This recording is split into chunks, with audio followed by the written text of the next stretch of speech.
Hi friends, welcome to Shantisri food recipes. ఇవాళ నేను నీలాకే చేసిన అండి, చాలా బాగుంటుంది. అండ్ ఇది వాటర్ యాడ్ చేస్తామండి దీంట్లో. అండ్ ఇది 1 year వరకు నిలవ ఉంటుంది అండ్ సూపర్గా ఉంటుంది అన్నమాట టేస్ట్. సో ఎలా చేయాలో చూద్దాం. ముందుగా జింజరీ ఆయిల్ని తీసుకోవాలన్నమాట, 1/2 glass. సో ఈ 4 mangoes కాబట్టి 1/2 glass జింజరీ ఆయిల్ తీసుకొని దాన్ని బాయిల్ చేసుకోవాలి. దాంట్లోకి 1/2 spoon ఇంగువ యాడ్ చేసుకోవాలన్నమాట. మొత్తం అంతా బాగా బాయిల్ చేసుకొని దాని తర్వాత బాయిల్ అయిన తర్వాత స్టవ్ ఆవి పక్కన పెట్టుకోవాలి, చల్లార్చుకోవాలి.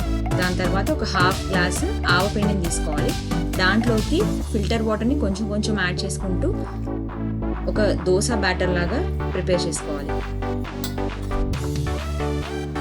ఒకేసారి యాడ్ చేయకూడదు, పల్చగా అయిపోతుంది. అందుకని కొంచెం కొంచెంగా యాడ్ చేసుకోవాలి.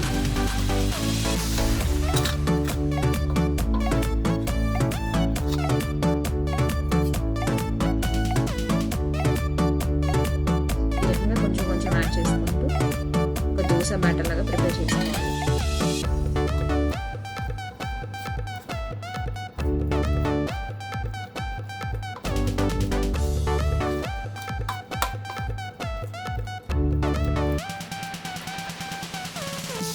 ఈ రకంగా ఉండాలన్నమాట దోశ బ్యాటర్ లాగా. దాని తర్వాత 4 mangoes ఈ రకంగా ముక్కలు చేయించుకోవాలి. దాంట్లో కొంచెం 1/2 spoon పసుపు యాడ్ చేసుకొని మొత్తం అంతా బాగా మిక్స్ చేసుకోవాలి. దాని తర్వాత ఈ ఆవపిండి బ్యాటర్లోకి 1/2 glass కారము, పావుంతు ఉప్పు వేసుకోవాలి. సో ఉప్పు పావుంతే ఉండాలి, కారము ఆవపిండి సమానంగా ఉండాలన్నమాట. సో మొత్తం అంతా మిక్చర్ ఈ రకంగా మిక్స్ చేసుకోవాలి. దాంట్లోకి ముక్కల్ని యాడ్ చేసుకోవాలి. ఈ మిక్చర్ అంతా మొత్తం బాగా కలిపెట్టుకోవాలి.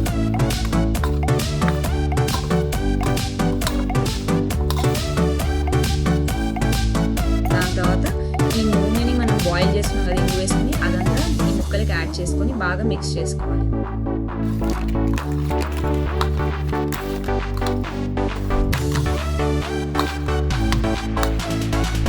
ఈ రకంగా మిక్చర్ మిక్స్ అవుతుంది. దాని తర్వాత దీన్ని ఒక డబ్బాలోకి యాడ్ చేసుకోవాలి.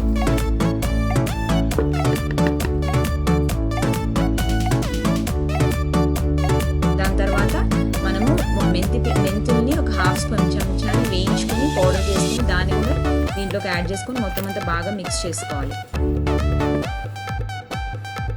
ఈ రకంగా వస్తుంది. దాని తర్వాత దీన్ని మూత పెట్టుకొని ఒక 3 days ఉండండి, పక్కన ఉంచాలి. దాని తర్వాత 3 days తర్వాత తీసి కలిపెట్టుకుంటే ఈ రకంగా వస్తుంది అనమాట. సో మన నీలావకాయ రెడీ అయిపోయింది.